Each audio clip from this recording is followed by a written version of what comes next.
What's in the shadow position? This is usually the position for something that is unseen, that is unknown, that is not in our consciousness. It's something that is below the surface. Excuse me, below the surface, or is in delay, resistance, fear, or doubt is holding it back. So Chariot has to do with a number of things. It's a card of victory. It's a card of success. It's a card of decision making and relying upon your intuition to make decisions to go forward and cross that finish line. So it's a card of action. And I usually point out in this card that he's balanced between the left brain and the right brain. This is like the left brain, analytical, logical, conscious side. And then this is the right brain, which is more creative, wild, passionate, free, irrational. So it's a good balance between those two, and that's how he drives his chariot forward and crosses the finish line. This is a card of having the mind be in control and relying upon the intuition to make decisions and go forward. Because this is in the shadow position, it's saying that there may be some delay of going forward. There may be some resistance. There may be some challenge to that. There's a theme that I'm seeing with Six of Wands in the passing away position and Chariot in shadow, that whoever was the rescuer or the guy on the white horse, that's passing away. Whatever, or if you have been playing the role of a rescuer or the person coming in on the horses, you know, the white horse, the rescuer, both of these cards are cards of victory. Both of these cards are cards of I'm coming in to save the day. That is passing away. And there's something that's needing to end because it's draining you. So with Chariot, there may be some block to decision making. There may be like a feeling like you want to go forward, but it's just not here yet. It's still in the shadow position. It's still in delay. It's not being seen. Like, what is your way forward? It's here. It's showing up for you. The momentum of Chariot is showing up. It's just in your subconscious. It's just like emerging. It's not quite at the surface yet. So that's what's this Chariot is about. Decision making, relying on your intuition, having a balance between your left brain and right brain, motion, victory, crossing that finish line. But it's just being held back by a little bit of fear, resistance, doubt, or it just may be in delay right now. It's just below the surface. For this card, Six of Wands is in the passing away position. So like I said, this can be the rescuer card. This can be the person who comes in on the white horse. It's usually a card of acclaim, success, victory, triumph, or reputation. So for some of you, this may be that there's past successes or past victories. What it says to me is that you can't rest on your laurels. You see this victory laurel here, like that may be old successes, old triumphs. Some of you may be leaving something that brought you great success, like you achieved something that you wanted to achieve, and now that's going to be passing away into the past. Or there may be some old success, victory, triumph that had been part of your reputation or your character, and you're going to be leaving that behind. That's going to be dissolving away, and these new things are going to be coming in.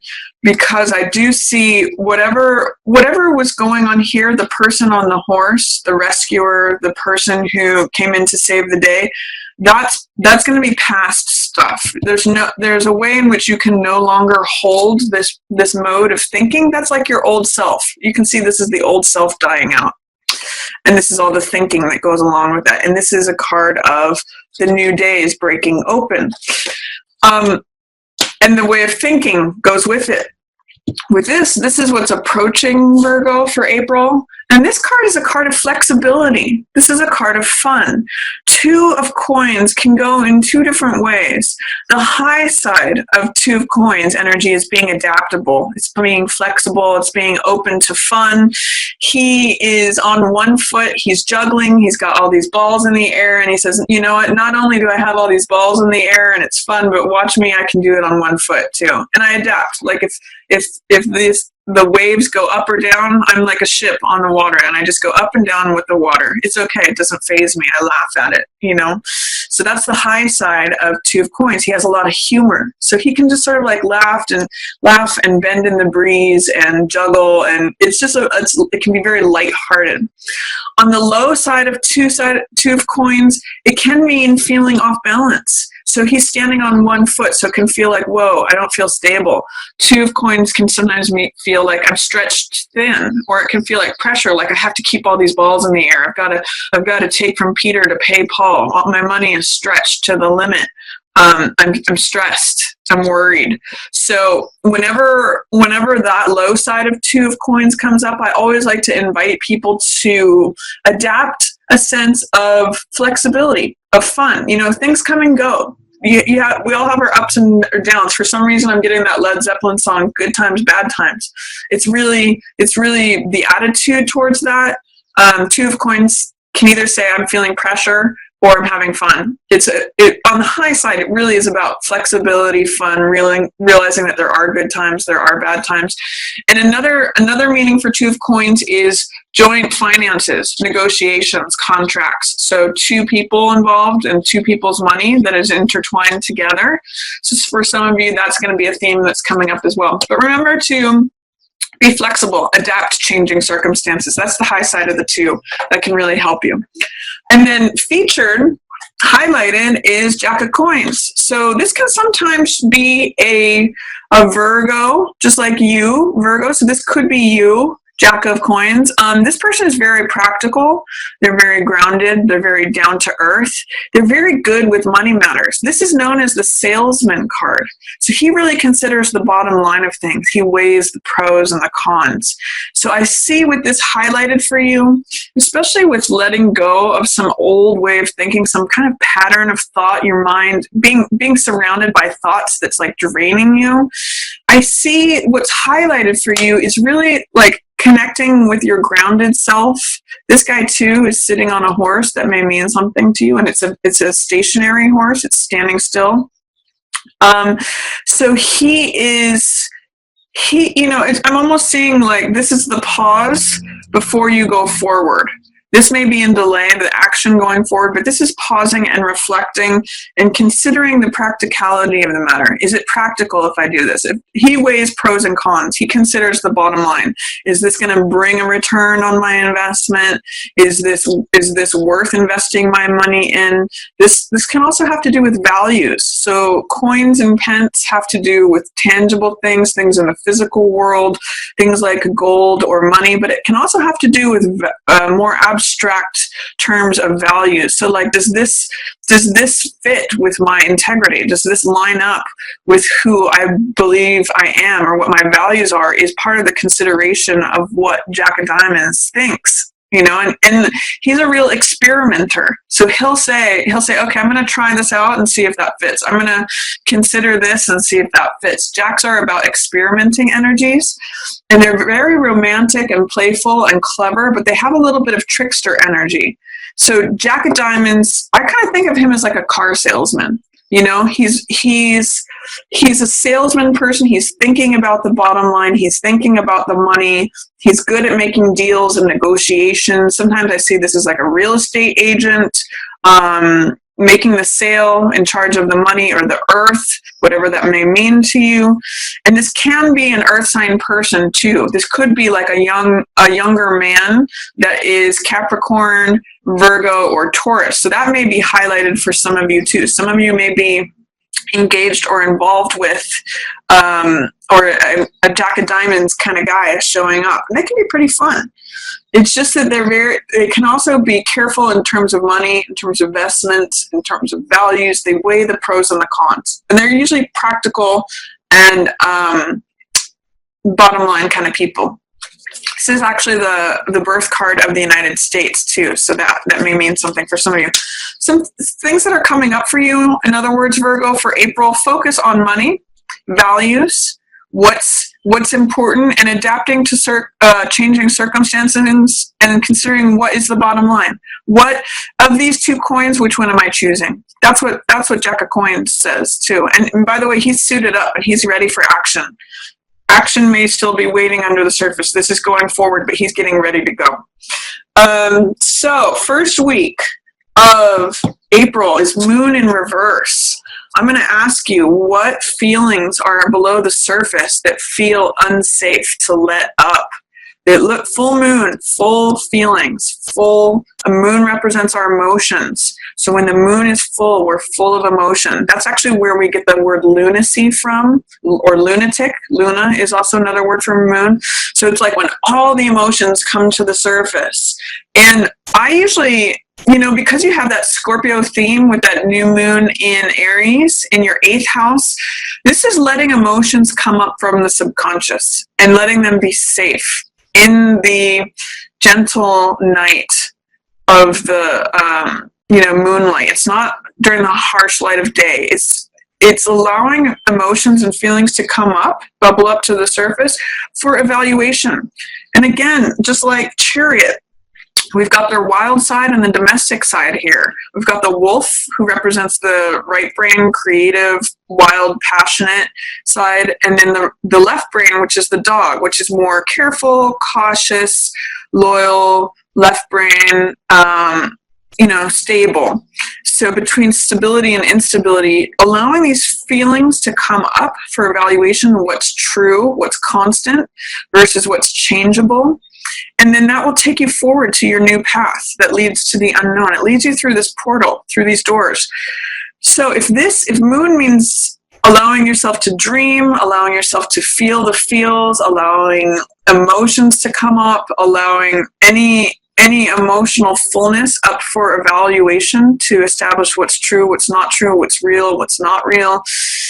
With this in reverse, I'm seeing that you don't feel like it's safe to let those subconscious emotions up yet in the first week of April. You may still be dealing with this. You may still be dealing with letting go of some old ways of thinking that have been draining you.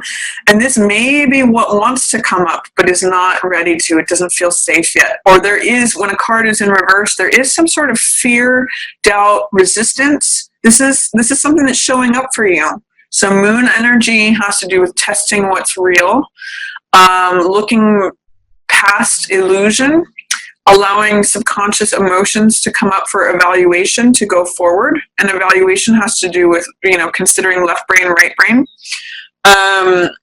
Is this from my logical side, or is this from my wild, passionate, irrational side? Both of these have value. Ask yourself, what is it about the moon that wants to come out? Am I ready to allow those emotions to bubble up? And you may want to keep a dream journal when moon shows up. Allowing those emotions to come to surface and to light can be a healthy release of those. So, or just an acknowledgement of those. You may be preparing for that in the first week of April. Second week of April, this card, 3 of Cups, is one of my favorite cups, especially in this deck. I love this card. This card usually means celebration. It means friends and family. It means like-minded people. So sometimes I see this as artists and musicians. Usually they're celebrating, having fun, hanging out together, doing things that represent your community, your tribe, socializing, having fun, going to parties, just kind of having fun with your friends, or even could be like coworkers at work. When it's in the reverse position, I call this the peanut gallery. So it means that people may be gossiping behind your back, or you may see some criticism in the second week of April. You may come across, little comments from what someone might call the haters, or just people who don't really see eye to eye with you, people who aren't being supportive. Don't give this any time or attention. It is just the peanut gallery. It is just like, I don't know why I'm getting like Hollywood squares for some reason. It's like the audience or something. It's just like nonsense. It doesn't really concern or affect you. If you tune into it, it can drag you down. It can drain all of your emotional happiness out. So don't pay attention to the haters or the peanut gallery or the hens clucking second week of April.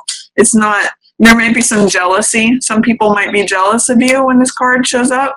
Don't worry about it. It's sort of just like that is noise in the background that you don't need to be concerned with. They're not your people. Those it's like that Dr. Seuss quote that those who mind don't matter, and those who matter don't mind. So these aren't your people. If they're saying things against you, Virgo, don't worry about it. Just let them be over in the peanut gallery themselves. Third week of April, we've got Four of Swords. This is a card of rest and relaxation. And when it's in the reverse position, it says you need this rest, but you're resisting it. You don't believe. You guys, Virgo is usually all about work. You guys are usually very hard workers. And some of you are workaholics, in which you think, okay, Four of Swords, that I just can't do that. I can't allow that. I don't have room for that in my life. But this card is usually a card of rest and renewal. It's a card of relaxation. Excuse me. A card of, it's a little bit cool in here this morning. It's a card of rest and relaxation and recharging your batteries. You know, this, I often say, like, even God rested on the seventh day. So give yourself time to hang up your thoughts on the wall and just recharge, you know, live to fight another day. It's regathering your strength. It's regathering your energy. Allow yourself to meditate, perhaps. Allow those thoughts to just pass by and gain strength from the silence. When it's in the reverse position, it's saying you're not allowing that. There's fear, doubt, or what will happen if I take a break? What will happen if I recharge my batteries? What will happen if I step out of the fighting arena for a day? It's fear, doubt, or resistance to this. So see if you can embrace Four of Swords in the third week of April. Virgo, give yourself a break.